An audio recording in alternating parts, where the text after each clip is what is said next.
शुक्लाम्बरधरम् विष्णुम् शशिवर्णम् चतुर्भुजम् प्रसन्नवदनम् ध्यायेत् सर्वविघ्नोपशान्तये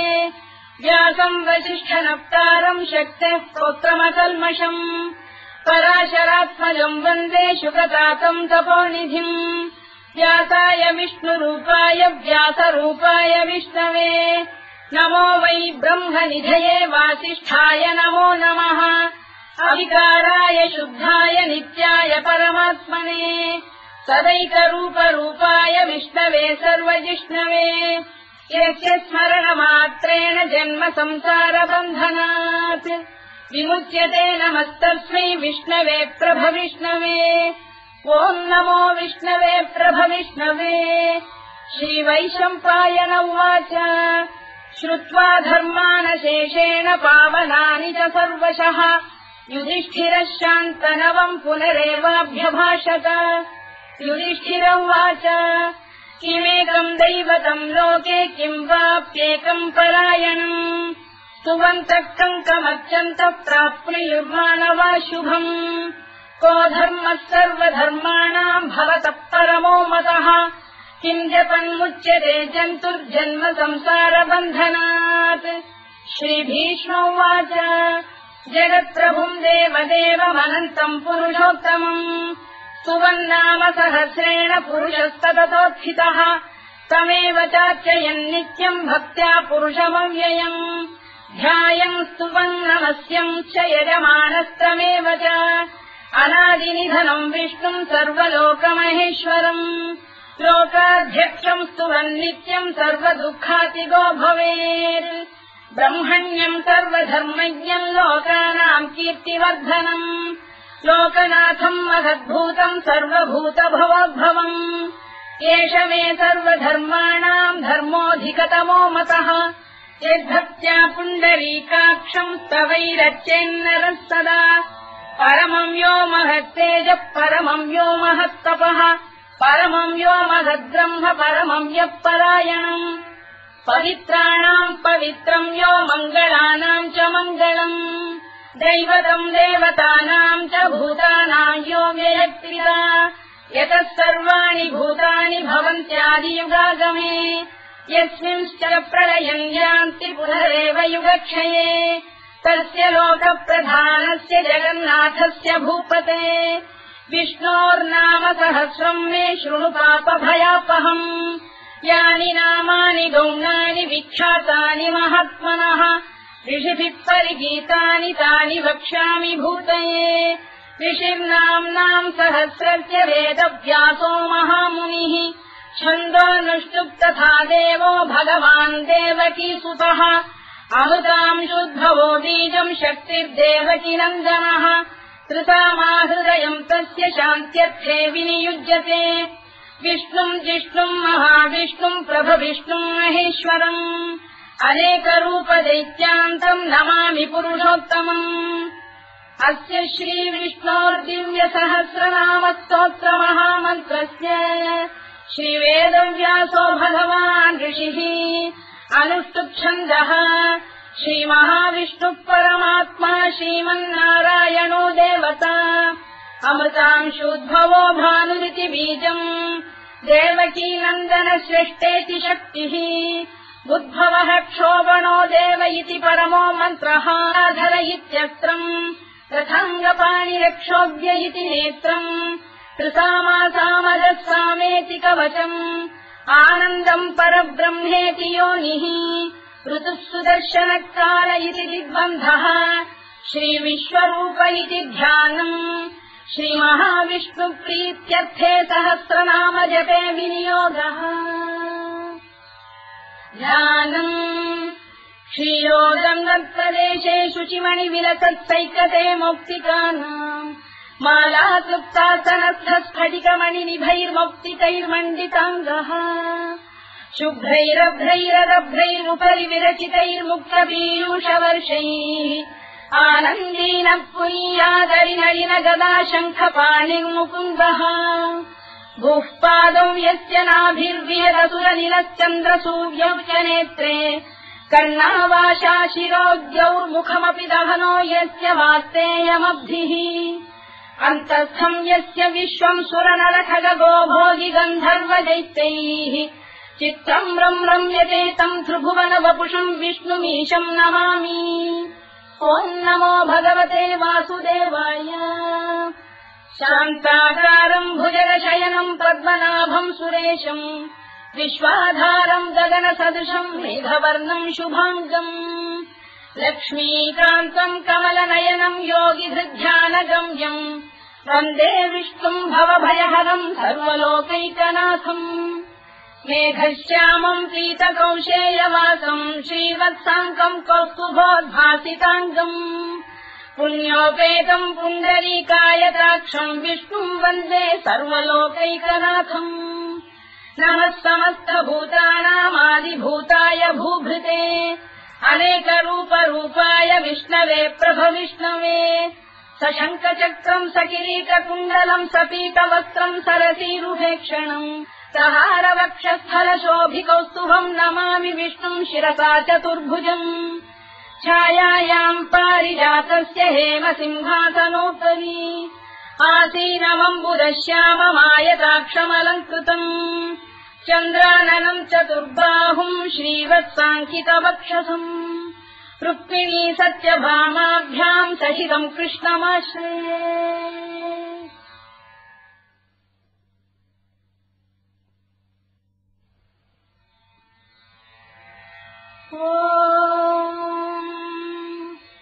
विश्वम् विष्णुर्वषत्कारो भूतभव्य भवत्प्रभुः भूतकृद्भूतभृद्भावो भूतात्मा भूतभावनः भूतात्मा परमात्मा च मुक्तानाम् परमा गतिः अव्ययः पुरुषः साक्षी क्षेत्रज्ञोऽक्षर एव च योगो योगविदाम् नेता प्रधानपुरुषेश्वरः नारसिंहवपुः श्रीमान् केशवः पुरुषोत्तमः सर्वः शिवस्थाणुर्भूतादिर्निधिरव्ययः सम्भवो भावनो भर्ता प्रभवः प्रभुरीश्वरः स्वयम्भूः शम्भुरादित्यः पुष्कराक्षो महास्वनः अनादिनिधनो धाता विधाता धातुरुत्तमः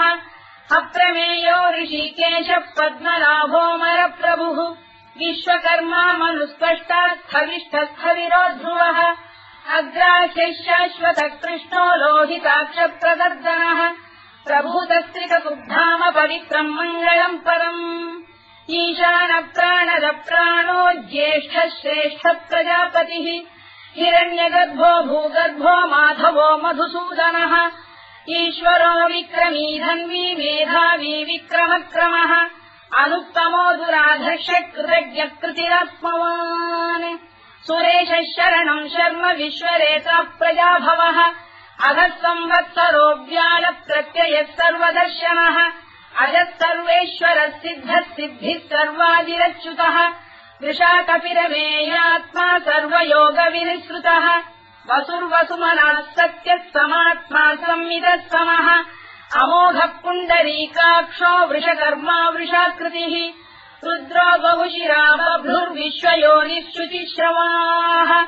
अमृतः शाश्वतस्थाणुर्वरारोहो महातपाः सर्वगः सर्वविद्वानुर्विश्वरवित्कविः लोकाध्यक्षः सुराध्यक्षो धर्माध्यक्षः कृताकृतः चतुरात्मा चतुर्व्यूहश्चतुर्दंष्टश्चतुर्भुजः भ्राजिष्णुर्भोजनम् भोक्ता सहिष्णुर्जगदादिजः अनभो विजयो जेता विश्वयोनिः पुनर्वसुः उपेन्द्रो वामनः प्रांशुरमोघः शुचिरूर्जितः अतीन्द्रः सङ्ग्रहः सर्गो धृतात्मा नियमो यमः वेद्यो वैद्यः सदा योगी वीरः माधवो मधुः अतीन्द्रियो महामायो महोत्साहो महाबलः महाबुद्धिर्महावीर्यो महाशक्तिर्महाद्युतिः अनिर्देश्य वपुः श्रीमान् अमेयात्मा महात्रिधृत् महेश्वासो महीभर्ता श्रीनिवासः सताङ्गतिः अनिरुद्धः सुरानन्दो गोविन्दो गोविदाम्पतिः मरीचिर्दमनो हंसः सुपर्णो भुजगोत्तमः हिरण्यनाभः सुतपाः पद्मनाभः प्रजापतिः अमृत्युः सर्वदृक्सिंहः सन्धाता सन्धिमान् स्थिरः अजो दुर्मर्शनः शास्ता विश्रुतात्मा सुरारिः गुरुर्गुरुतमो धाम सत्यः सत्यपराक्रमः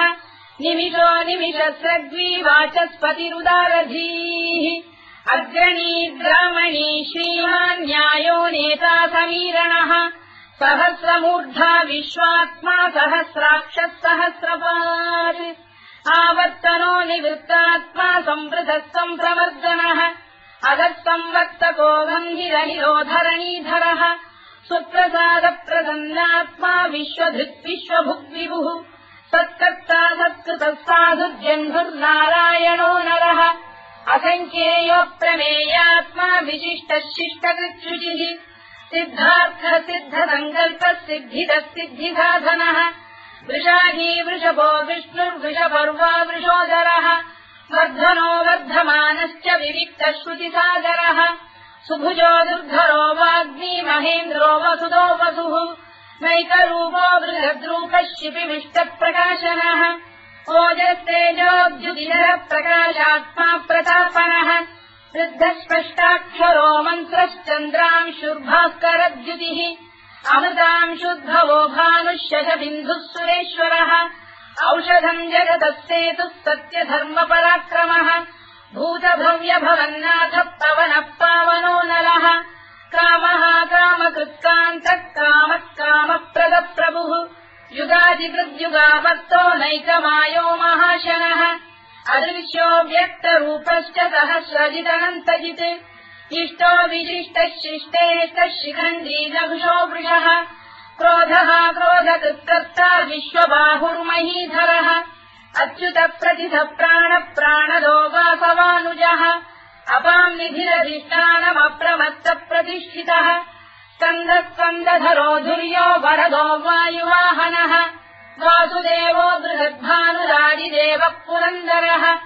अशोकस्तारणस्तारः शूरः शौरिर्जनेश्वरः अनुकूलः शतावर्तः पद्मी पद्मनिभेक्षणः पद्मनाभोरविन्दाक्षः पद्मगर्भः शरीरभृत् महर्भिर्वृद्धो वृद्धात्मा महाक्षो गरुडध्वजः अतुलः शरभो भीमः समयज्ञो हविर्हरिः सर्वलक्षणलक्षण्यो लक्ष्मीवान् समितिञ्जयः विक्षरो रोहितो मार्गो हेतुर्दामोदरः सः महीधरो महाभागो वेगवानमिदाशनः उद्भवः क्षोभणो देवः श्रीगर्भः परमेश्वरः करणम् कारणम् कर्ता विकर्ता गहनो गुहः व्यवसायो व्यवस्थानः संस्थानस्थानदो ध्रुवः परधिः परमस्पष्टः तुष्टः पुष्टः शुभेक्षणः रामो विरामो विरतो मार्गो नेयोनयोनयः वीरः शक्तिमताम् श्रेष्ठो धर्मो धर्मविदुत्तमः वैकुण्ठः पुरुषः प्राणः प्राणदः प्रणवप्लुतुः हिरण्यगर्भः शत्रुघ्नो व्याप्तो वायुरधोक्षजः ऋतुः सुदर्शनकालः परमेष्ठी परिग्रहः उग्रः संवत्सरो दक्षो विश्रामो विश्वदक्षिणः विस्तारस्थावरस्थाणुः प्रमाणम् बीजमव्ययम् अर्थोऽनर्थो महाकोशो महाभोगो महाधनः अनिर्विण्णस्थविष्ठो भूर्धर्मयूपो महामखः नक्षत्रनेमिर्नक्षत्री क्षमः क्षामः समीहनः यज्ञयुज्यो महेज्यश्च क्रतुः सत्रम् सदाम् गतिः सर्वदर्शी विमुक्तात्मा सर्वज्ञो ज्ञानमुत्तमम् सुव्रतः सुमुखः सूक्ष्मः सुघोषः सुखरः सुहृत् मनोहरोजितक्रोधो वीरबाहुर्विदारणः स्वापनः स्ववशो व्यापी नैकात्मानैककर्मकृत् वत्सरो वत्सलो वत्सी रत्नगर्भोधनेश्वरः धर्मकुद्धर्मकृद्धर्मी सदसक्षरमक्षरम् अविज्ञाता सहस्रांशुर्विधाता कृतलक्षणः गभस्तिरे विस्तत्तः सिंहो भूतमहेश्वरः आदिदेवो महादेवो देवेशो देवभृद्गुरुः उत्तरो गोपतिर्गोप्ता ज्ञानः सोमपो मृतपः सोमः पुरुजिः पुरुषोत्तमः विनयो जयः सत्यसन्धो दाशार्हस्तात्वताम् पतिः जीवो विनयिता साक्षी मुकुन्दोमितविक्रमः अम्भोनिधिरनन्तात्मा महोदधिशयोऽन्तकः अजो महार्घः स्वाभाव्योजिता मित्रप्रमोदनः आनन्दो नन्दनो नन्दः सत्यधर्मा त्रिविक्रमः महर्षि कपिलाचार्य कृतज्ञो मेदिनीपतिः त्रिदशाध्यक्षो महाशृङ्गकृतान्तकृत् महावराहो गोविन्दः सुषेणः कनकाङ्गनी गुह्यो गभीरो गहनो गुप्तश्चक्रगदाधरः मेधास्वाङ्गोजितः कृष्णो दृढः सङ्कर्षणोच्युतः वरुणो वारुणो वृक्षः पुष्कराक्षो महामनाः भगवान् बलहानन्दी वनमाली हलायुधः आदित्यो ज्योतिरादित्यः सहिष्णुर्गतिसत्तमः सुधन्वाखण्ड परशुद्धारुणो द्रविणप्रदः दिवस्कृत् सर्वदृत्यासो वाचस्पतिरयो निजः कृतामासामगस्साम निर्वाणम् भेषजम् भिषज सन्न्यासवृक्षमः शान्तो निष्ठा शान्तिः परायणम् शुभाङ्गः शान्तिदश्रेष्टा कुमुदः कुवलेशयः गोहितो गोपदैर्गोप्ता वृषभाक्षो वृषप्रियः अनिवर्ती निवृत्तात्मा संक्षेप्ताक्षेमकृत् शिवः श्रीवत्सवक्षः श्रीवासः श्रीपतिः श्रीमताम्बरः श्रीधः श्रीधः श्रीनिवासः श्रीनिधिः श्रीविभावनः श्रीधर श्रीकर श्रेयः श्रीमान् लोकत्रयाश्रयः स्वक्षस्वङ्गः शतानन्दो नन्दिर्ज्योतिर्गणेश्वरः विदितात्मा विधेयात्मा सत्कीर्तिच्छिन्न संशयः उदीर्णः सर्वतश्चक्षुरनीशः शाश्वतस्थिरः भूषयो भूषणो भूतिर्विशोकः शोकनाशनः अर्चिष्मानर्चितः कुम्भो विशुद्धात्मा विशोधनः अनिरुद्धो प्रतिरथः प्रद्युम्नो मितविक्रमः कालनेमिनिहा वीरः शौरिः शूरजनेश्वरः त्रिलोकात्मा त्रिलोकेशः केशवः केशिहा हरिः कामदेवः कामपालः कामी कान्तकृतागमः अनिर्देश्यवपुर्विष्णुर्वीरोऽनन्तो धनञ्जयः ब्रह्मण्यो ब्रह्मकृद्ब्रह्मा ब्रह्म ब्रह्मविवर्धनः ब्रह्मविद्ब्राह्मणो ब्रह्मी ब्रह्मज्ञो ब्राह्मणप्रियः महाक्रमो महाकर्मा महातेजा महोरगः महाक्रतुर्महायज्वा महायज्ञो महाहविः स्तव्यस्तव प्रियस्तोत्रम् स्तुतिस्तोतारणप्रियः पूर्णः पूरयिता पुण्यः पुण्यकीर्तिरनामयः मनोजवस्तीर्थकरो वसुरेता वसुप्रदः वसुप्रदो वासुदेवो वसुर्वसुमनाहविः सद्गतिः सत्कृतिः सत्ता सद्भूतिः सत्परायणः शूरसेनो यदुश्रेष्ठः सन्निवासः सुयामुनः भूतावासो वासुदेवः सर्वासु निलयो नलः दत्तः दत्पदो दृप्तो दुर्धरोऽथा पराजितः विश्वमूर्तिर्महामूर्तिर्दीप्तमूर्तिरमूर्तिमान् अनेकमूर्तिरव्यक्तः शतमूर्तिः शताननः एकोनैकः सवक्तव्यम् यत्तत्पदमनुत्तमम् लोकबन्धुर्लोकनाथो माधवो भक्तवत्सलः सुवर्णवर्णो हेमाङ्गो वराङ्गश्चन्दनाङ्गदी वीरः विषमः शून्यो घृता क्षीरचरश्चरः अमानी मानदो मान्यो लोकस्वामी त्रिलोकधृत् सुमेधा मेधजो धन्यः सत्यमेधाधराधरः तेजो वृषोद्युतिधरः सर्वशत्रभृताम्बरः प्रग्रहो निग्रहो व्यग्रो नैकशृङ्गो गदाग्रजः चतुर्मूर्तिश्चतुर्बाहुश्चतुर्व्यूहश्चतुर्गतिः चतुरात्मा चतुर्भावश्चतुर्वेदविदेकपात् समावर्तो निवृत्तात्मा दुर्जयो दुरतिक्रमः दुर्लभो दुर्गमो दुर्गो दुरावासो दुरारिः शुभाङ्गो लोकतारङ्गः सुतन्तु वर्धनः इन्द्रकर्मा महाकर्मा कृतकर्मा कृतागमः उद्भवः सुन्दरः सुन्दो रक्तनाभः सुलोचनः अल्पो वाजसनः शृङ्गी जयन्तः सर्वविद्ययी सुवर्णबिन्दुरक्षोभ्यः सर्ववागीश्वरेश्वरः महाह्रदो महागर्तो महाभूतो महानिधिः कुमुदकुन्दरकुन्दः पर्जन्यः पावनो निलः अमृताशोऽमृतवपुः सर्वज्ञः सर्वतोमुखः सुलभः सुव्रतः सिद्धः शत्रुजिच्छत्रुतापनः न्यग्रोधोदुम्बरोश्चक्षाणूरान्ध्रैषूदनः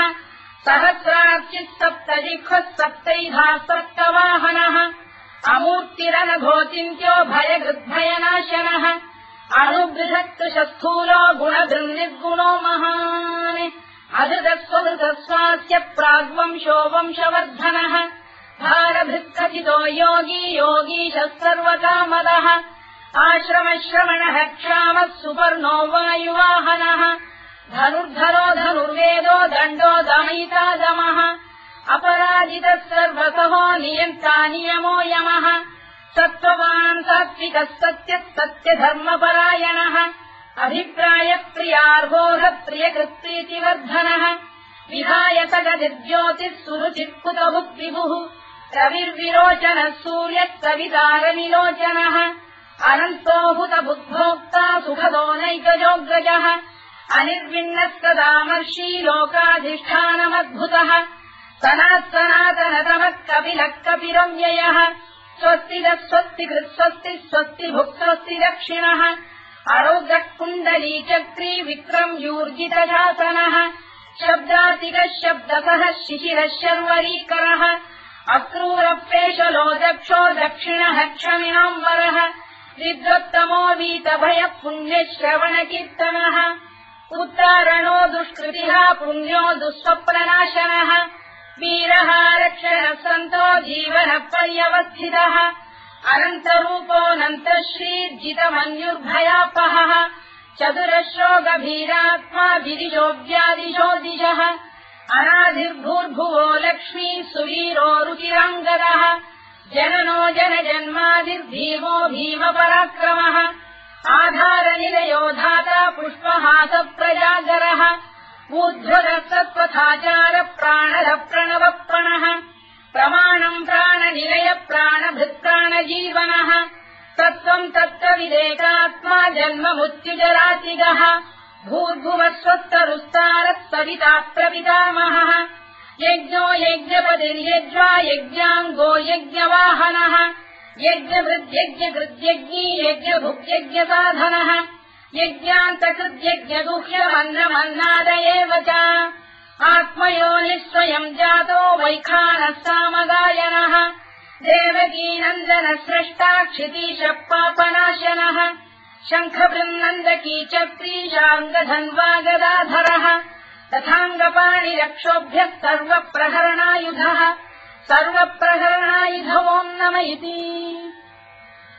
परमाली गरीशाङ्गी शङ्खी चक्री च नन्दकी श्रीमान्नारायणो विष्णुर्वासुदेवोऽभिरक्षतु वनमाली गरीशाङ्गी शङ्खी चक्री च नन्दकी श्रीमान्नारायणो विष्णुर्वासुदेवोऽभिरक्षतु वनमाली गरीशाङ्गी शङ्खी चक्री च नन्दकी श्रीमान्नारायणो विष्णुर्वासुदेवोऽभिरक्षतु इतीदम् कीर्तनीयस्य केशवस्य महात्मनः नाम्नाम् सहस्रम् दिव्यानामशेषेण प्रकीर्तितम् य इदम् शृणुयाम् नित्यम् यश्चापि परिकीर्तयेत् नाशुभम् प्राप्नुयात् किञ्चित् सोमुत्रेह च मानवः वेदान्तको ब्राह्मणस्य क्षत्रियो विजयी भवेत् वैश्यो धनसमृद्धः स्यात् क्षुद्रः सुखमवाप्नुयात् धर्मार्थी प्राप्नुयात् धर्ममर्थार्थी चार्थमाप्नुयात् कामानवाप्नुयात् कामी प्रजार्थी चाप्नुयात् प्रजाम् भक्तिमान् यः सदोत्थाय शुचिस्तद्गतमानसः सहस्रम् वासुदेवस्य नाम्नामेतत्र कीर्तयेत् यश प्राप्नोति विपुलम् याति प्राधान्यमेव च अचलाम् श्रियमाप्नोति श्रेयः प्राप्नोत्यनुत्तमम् न भयम् क्वचिदाप्नोति वीर्यम् तेजश्च विन्दति भवत्य रोगोद्युतिमान् बलरूपगुणान्वितः रोगात्तो मुच्यते रोगात् बद्धो मुच्येत बन्धनात् भयान्मुच्येत भीतस्तु मुच्येतापन्न आपदः दुर्गाण्यतितरत्याशु पुरुषः पुरुषोत्तमम् सुवन्नाम सहस्रेण नित्यम् भक्तिसमन्वितः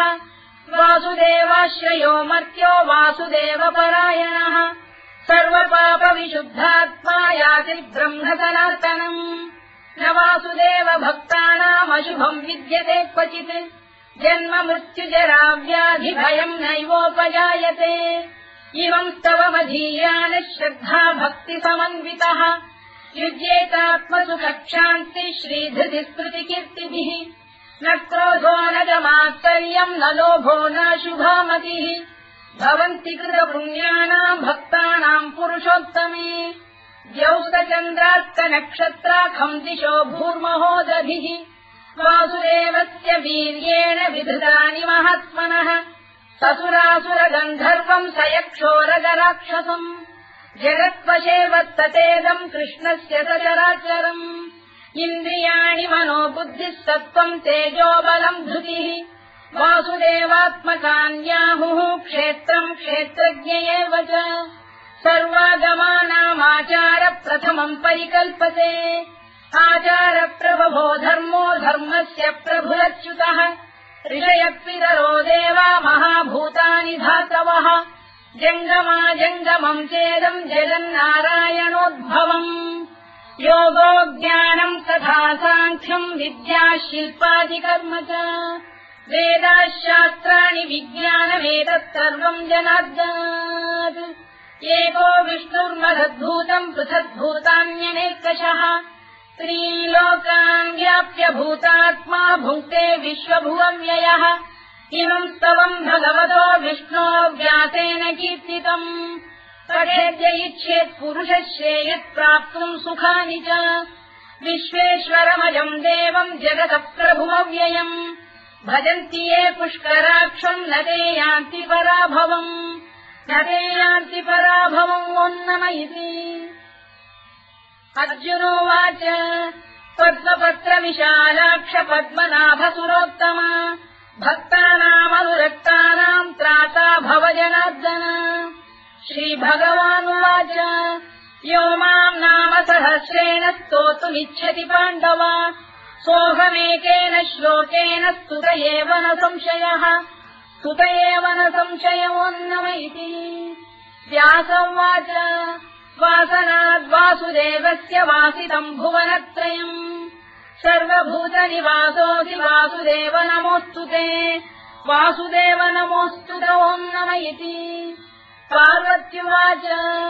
केनोपायेन लघुना विष्णोर्नाम सहस्रकम् पठ्यते पण्डितैर्नित्यम् श्रोतुमिच्छाम्यहम् प्रभो ईश्वरोवाच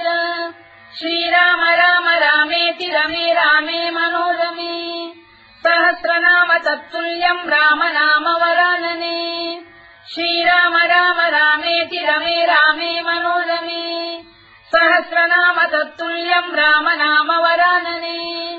श्रीराम राम रामेति रमे रामे मनोरमे सहस्रनाम तत्तुल्यम् राम नाम वरानने राम नाम वराननमोन्नम इति ब्रह्मोवाच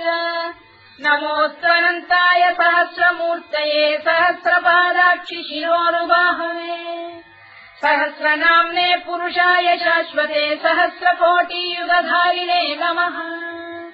सहस्रकोटियुगधारिणे नमोऽन्नम इति सञ्जय उवाच यत्र योगेश्वर कृष्णो यत्र पार्थो धनुर्धरः तत्र श्रीविजयो भूतिर्ध्रुवानीतिर्मतिर्मम श्रीभगवानुवाच अनन्याश्चिन्तयन्तो मां ये जनाः पर्युपासते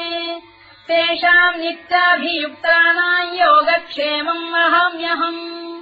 परित्राणाय साधूनां विनाशाय च दुष्कृताम् धर्म संस्थापनार्थाय सम्भवामि युगे युगे आर्ता विषण्णा शिथिलाश्च भीता घोरेषु च व्याधिषु वर्तमानाः संकीर्त्य नारायण शब्दमात्रम् विमुक्त दुःखाः सुखिनो भवन्तु कायेन वाचा मनसेन्द्रियैर्वा बुद्ध्यात्मना वा प्रकृते स्वभावात् करोमि यद्यत् सकलम् परस्मै नारायणायेति समर्पयामि।